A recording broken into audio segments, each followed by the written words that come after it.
राम राम किसान मित्रों, आज की इस वीडियो में मैं आपको अपने क्षेत्र की एक बहुत ही ज़्यादा मांगे जाने वाली प्रजाति जो कि ब्रांड से आ रही है B9463 के बारे में आपको बताने वाला हूं। इसे देने का काम जो है ओरिजिनली कोर्टेवा एग्री साइंस का है, वही कंपनी जो पायनियर की 27-37 या पायनियर की सभी वैरायटियों को देने का काम लगभग करती है।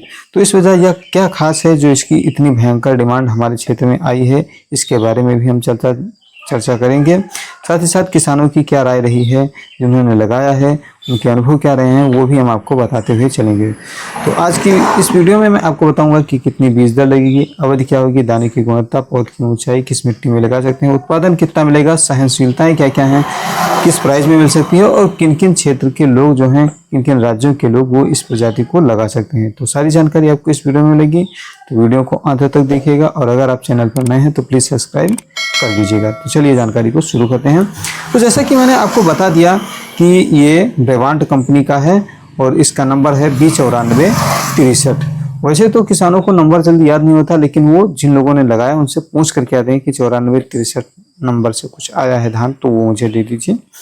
फिलहाल इसे देने का काम जो है कोर्टेवा एग्री साइंस कर रही है और ये इसकी निजी अपनी कंपनी का पहला धान है और एक धान सिर्फ यही ये लाती है। दूसरा धान हमारे क्षेत्र में कह सकता हूँ कि इसका दूसरा धान जो है वो हमारे क्षेत्र में पूरे उत्तर प्रदेश में भी देखने के लिए नहीं मिल रहा है। सिर्फ एक ही वैरायटी है और ये इस साल बहुत ज़्यादा चर्चाओं में है अपने उत्पादन को लेकर के। तो सबसे पहले बात करते हैं कि इसकी बीज दर क्या लगेगी। तो 5 से 6 किलोग्राम प्रति एकड़ जो है बीज आपको लगाने की आवश्यकता होगी और मेरी अनुशंसा तो हमेशा ही रहती है कि आप 6 किलो बीज लगाएं, 6 किलो बीज की नर्सरी तैयार करें और उसे पूरी तरीके से पूरा ले जाकर के रोपित करें, तब आपको बेहतरीन प्रोडक्शन मिलेगा। अच्छा, इसके पीछे मेरी अनुशंसा के पीछे क्या कारण रहता है उसके ऊपर मैं जल्द ही वीडियो लाने वाला हूँ। और आगे बात करते हैं इसके अवधि की कितने दिन में यह पक करके तैयार होगा।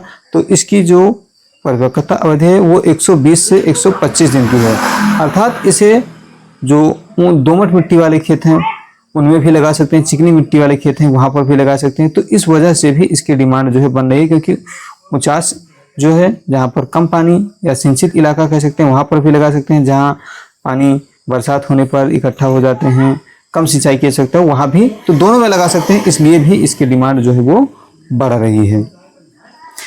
दाने की गुणवत्ता की बात करते हैं तो दाने मैं आपको दिखा दूं, ये दाने इसी के हैं, थोड़ा छोटे हैं पर मोटे दाने आपको देखने के लिए मिल रहे होंगे।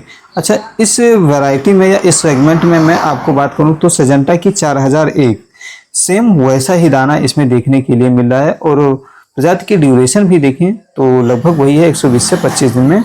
पर हाँ, प्रोडक्शन में जो है वो लोग कह रहे हैं कि 4001 से भी ये बेहतर परफॉर्मेंस दे रही है। बाकी आप दाने की गुणवत्ता को देख सकते हैं और ऐसे ही शानदार चमकदार दाने आपको देखने के लिए मिलेंगे। अच्छा, इसके दानों में आपको हो सकता है यहाँ पर, क्योंकि हमारी डेस्क की भी वैसी है, तो यहाँ पर आपको देखो थोड़े ऐसे काले दाने इसमें देखने के लिए पूरे बीच में हमें मिल रहे हैं। फिलहाल पैदा होता है या जब हमारे यहाँ पैदावार होगी तो देखते हैं ये कालापन रहता है या नहीं रहता है। तो इस वजह से थोड़ा दाना जो है वो बदसूरत लगता है, पर ठीक है, लोगों की डिमांड है तो अच्छा ही है। पौध की ऊंचाई की बात करते हैं तो 100 सेंटीमीटर से 110 सेंटीमीटर इसके पौध की ऊंचाई होने की संभावना रहती है। कल्लों की बात करें तो 12 से 16 कल्ले होते हैं और प्रत्येक में जो है बालियां अच्छी खासी आती हैं। लगभग 27 सेंटीमीटर की जो है इसकी बालियां देखी गई हैं, या किसानों का जैसा कहना है उस हिसाब से मैं आपको बता रहा हूं।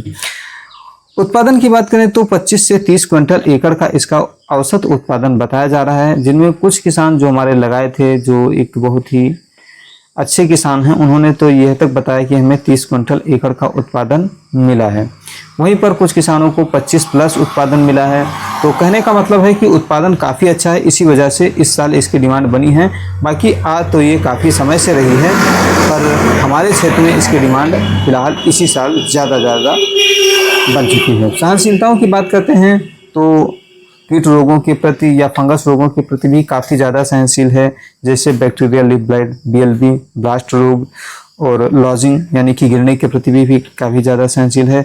और सबसे बड़ी बात है सटरिंग, यानी कि दाने छिटकने की जो समस्या होती है वो भी इसमें देखने के लिए नहीं मिलती है, यानी कि पकने के बाद में भी दाने झड़ते नहीं हैं, जो कि 27-37 में ये समस्या देखने के लिए अक्सर मिल जाती है, या लॉजिंग की भी समस्या इसमें देखने के लिए अक्सर मिलती है। तो यही कारण है कि कोर्टेबा की ये जो B9463 है इस साल मोस्ट डिमांडेड जो है प्रजाति बनती जा रही है। उद्देश्य मेरे हिसाब से अगर आप थोड़ा मोटा चावल खाना पसंद करते हैं तो इसे खाने के उद्देश्य से लगा सकते हैं, अन्यथा हाइब्रिड की एक प्रजाति है कि जो दाना आप अभी देख रहे हैं इससे भी 1.5 गुना मोटा दाना आपके खेत में जब उत्पादित होगा तब यह होगा। तो कहने का मतलब है आप मोटा चावल खाना पसंद करते हैं तो इसे खाने के उद्देश्य से, नहीं तो आप इसे बेचने के ही उद्देश्य से लगाएं तो ज़्यादा बेहतर होगा। बात करते हैं हम किन किन क्षेत्रों में इसकी हम जो है रोपाई कर सकते हैं या किन किन क्षेत्र के किसान लगा सकते हैं। तो आपको बता दें कि रबी और खरीफ दोनों ही सीजन में लगती है, और रबी में अगर लगेगी तो ड्यूरेशन थोड़ी 5 दिन बढ़ जाएगी, यानी 125 से 130 दिन में जो है ये तैयार होगी। बाकी जो लोग रबी में लगा सकते हैं, जो लोग खरीफ में लगा सकते हैं, वही लोग रबी में भी लगा सकते हैं। खरीफ में कौन कौन लोग हैं जो लगाने वाले हैं? मध्य प्रदेश, महाराष्ट्र, गुजरात, उड़ीसा, छत्तीसगढ़, उत्तर प्रदेश, बिहार और झारखंड के लोग ही इसकी खेती कर सकते हैं। जो पॉइजन ट्रीटेड है, पॉइजन में यहाँ पर क्या लगाया गया है आप देख सकते हैं, ट्रीटेड विद डेल्टामेथ्रिन, जो कि कीट रोगों के लिए लगाई जाती है, कीट रोगों को नियंत्रण के लिए। तो इसमें कीट रोग भी काफ़ी कम देखने के लिए मिलते हैं। वैसे भी फंगस रोग के प्रतिरोधी बनाई गई प्रजाति है। जर्मिनेशन 80% है, फिजिकल प्योरिटी 98 और 95% जेनेटिक प्योरिटी है। तो कहने का मतलब है ओवरऑल ये काफ़ी अच्छी प्रजाति बन चुकी है, और किसी समस्या के लिए आप टोल फ्री नंबर पर बात करना चाहते हो तो यहाँ पर कर सकते हैं। बात करते हैं इस साल इसके डिमांड, और एक और बड़ी वजह जो उत्पादन तो है ही, दूसरा इसकी सबसे बड़ी वजह जो इसकी डिमांड की है वो है इसका प्राइस। क्योंकि प्राइस में देखा जाए तो ये इस साल 400 रुपये प्रति किलो के हिसाब से किसानों को मिल रही है। हाँ, बार्गेनिंग करने पर 10 रुपये छूट में आपको यानी 390 रुपये प्रति किलो तक यह मिल सकती है। और किसानों के लिए सबसे बड़ा पॉजिटिव पॉइंट ये भी है, क्योंकि अगर वहीं हम देखते हैं 27, 20, 37 या कोर्टेबा की अन्य प्रजातियां तो उन्होंने पायनियर के दे रखी हैं, वो 400 से ऊपर चल रही हैं, 430, 450 रुपये प्रति किलो में चल रही हैं, और उसके पीछे काफ़ी सारी स्कीम्स भी लगी हैं। तो कहने का मतलब है ये अफोर्डेबल है सभी के लिए और काफ़ी अच्छी पैदावार भी दे रहा है।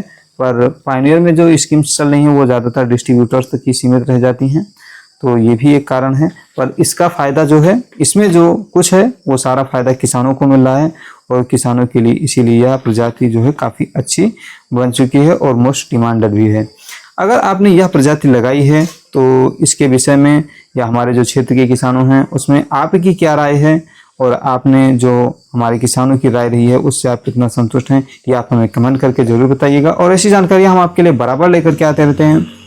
तो अगर आप चैनल पर नए हैं या अभी तक सब्सक्राइब नहीं किया है तो प्लीज़ फटाक से सब्सक्राइब कर लीजिएगा, ताकि फटाक से आपको वीडियो की जानकारी मिल जाए करे जैसे ही वीडियो को अपलोड करूँ। तो मिलता हूँ अगली वीडियो में और जानकारी के साथ। जुलाई आपकी खेतों में हरियाली देगी आपको खुशहाली। जय जवान जय किसान।